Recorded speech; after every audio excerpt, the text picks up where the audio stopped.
Hello दोस्तों, good morning. तो आज हम लोग वेल्डर के निम्मी जो बुक है उसके 15 नंबर चैप्टर को लेके आए हैं, जो आर्क के प्रिंसिपल हैं, आर्क वेल्डिंग का principal.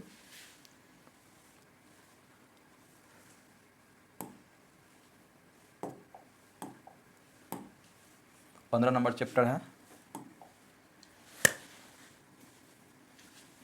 Principle of arc welding and characteristics of arc, यानी आर्क की विशेषता जो है वो क्या होगा और आर्क जो वेल्डिंग का प्रिंसिपल क्या है उसके बारे में हम लोग अभी जानकारी लेंगे। चलिए,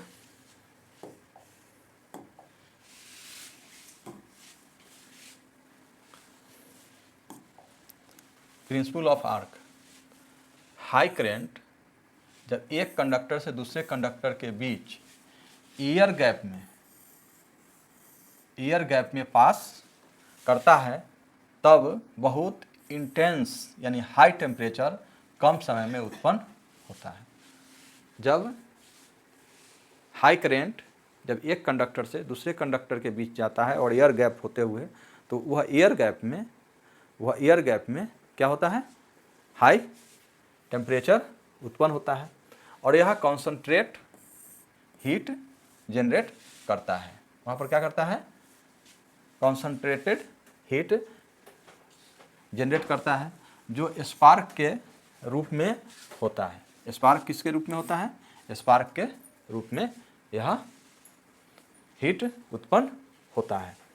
इस स्पार्क या आर्क का टेम्परेचर लगभग 36,000 या 3600 डिग्री सेंटीग्रेड होता है, जिससे मेटल मेल्ट होकर जल्दी से होमोजीनियस फ्यूज हो जाता है। यानी जब अब आर्क की प्रिंसिपल की बात करेंगे तो आर्क की प्रिंसिपल का मतलब होता है कि हाई करंट, आपको क्या बोलना है, हाई करंट जो है वह दो कंडक्टर के बीच एयर गैप के बीच से होते दो कंडक्टर के बीच गुजरता है। वह एयर गैप में ही हाई टेम्परेचर उत्पन्न होता है, जिससे कि हीट जनरेट होता है। क्लियर? और वह हीट से मेटल मेल्ट हो जाता है। यानी यह इसका प्रिंसिपल क्या है, प्रिंसिपल यही है कि आर्क क्रिएट होता है कहाँ पर, एयर गैप में। यानी एयर गैप में आर्क क्रिएट होता है। एयर गैप में आर्क क्रिएट होना है, एयर गैप में आर्क क्रिएट हुआ, वही आर्क क्रिएट से हीट उत्पन्न होता है और वह हीट से मेटल मेल्ट हो जाता है। तो आर्क का प्रिंसिपल अगर आपसे पूछेगा तो आप क्या कहेंगे कि हाई करंट दो कंडक्टर के बीच एयर गैप से होकर निकलती है और वह एयर गैप में ही एयर गैप में ही हाई टेम्परेचर उत्पन्न होता है। उस टेम्परेचर से हीट जनरेट हो जाता है। उस हीट से क्या होता है, मेटल मेल्ट हो जाता है। मेल्ट होने के बाद बस हो गया, वेल्डिंग हो गया। देखिए अभी यही है high current principle of arc. यहाँ में आया, यही है एयर गैप, यहीं पर हीट उत्पन्न होता है, जिसके कारण यहाँ मेटल मेल्ट हो जाता है। Okay,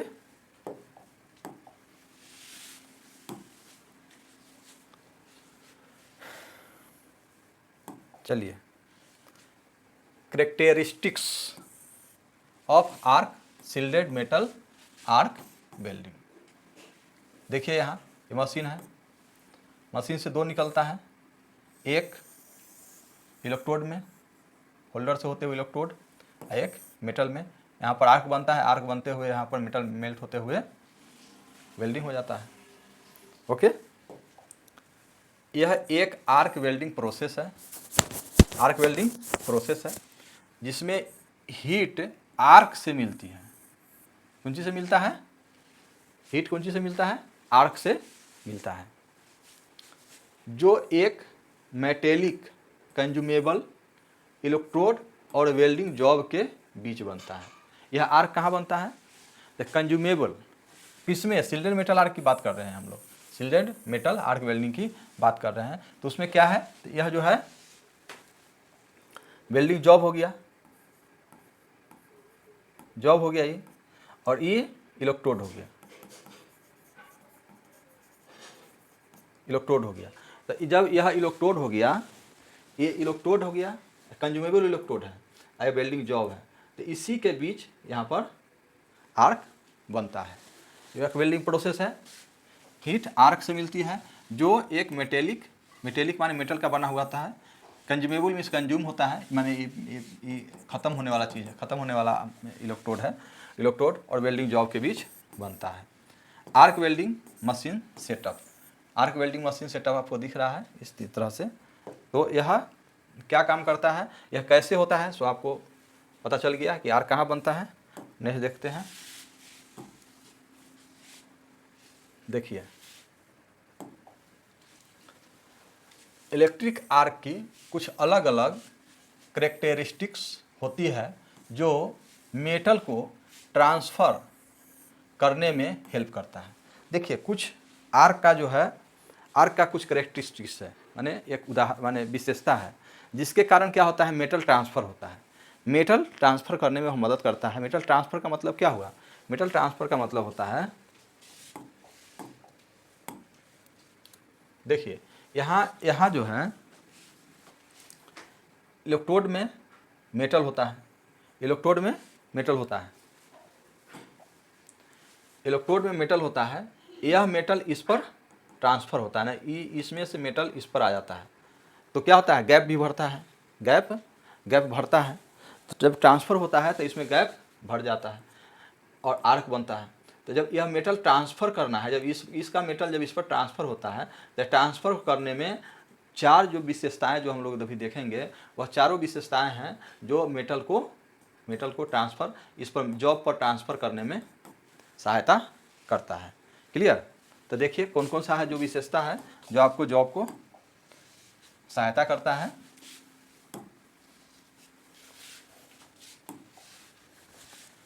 gravity force, gravity force है, ग्रेविटी फोर्स एक नंबर। दूसरा में है गैस एक्सपेंशन फोर्स, तीसरा में है सरफेस टेंशन फोर्स, चौथा में है इलेक्ट्रोमैग्नेटिक फोर्स। क्लियर।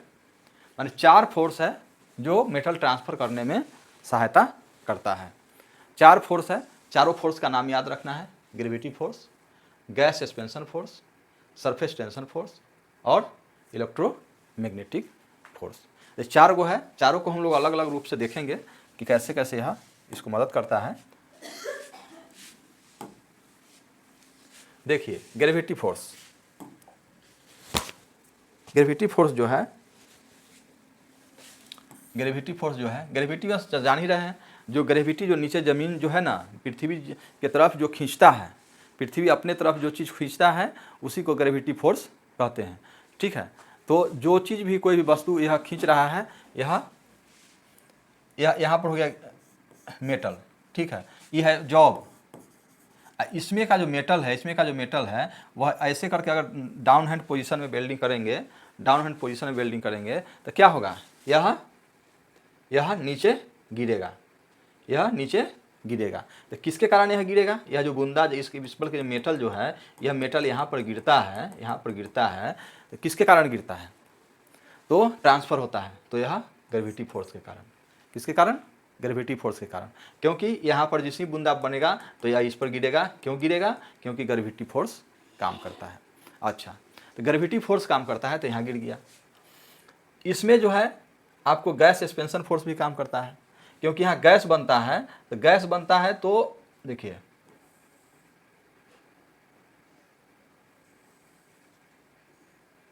ये इलेक्ट्रोड है, इलेक्ट्रोड है, जब पहले रहता है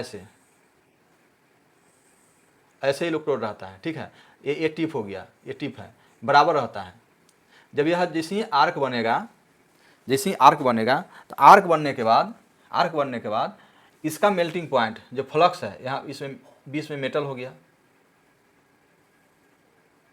मेटल हो गया, तब फ्लक्स का मेल्टिंग पॉइंट मेटल के मेल्टिंग पॉइंट से कम रहता है, नहीं ज़्यादा रहता है, मेल्टिंग पॉइंट ज़्यादा रहता है, जिसके कारण यह जल्दी गल जाता है। ये जो है ना, ये मेटल जल्दी गल जाता है। देखिए यह जल्दी गलता है, यहाँ से गलता रहता है। तो इसी तरह का आपको इसमें इसी तरह का ऐसे बनेगा। तो यहाँ क्या होता है कि जैसे ही ये गैप रहता है, ऐसे रहता है, ठीक है। तो यह जो है जैसे ही यह यहाँ पर जैसे गिरेगा तो यहाँ पर धुआं होता है, ये जो है जैसे फ्लक्स है, फ्लक्स जलेगा तो क्या होगा, गैस बनेगा। तो यह गैस इसके कारण यह आगे मुँहे इसके साथ साथ आगे मुँहे इसमें सपोर्ट करता है।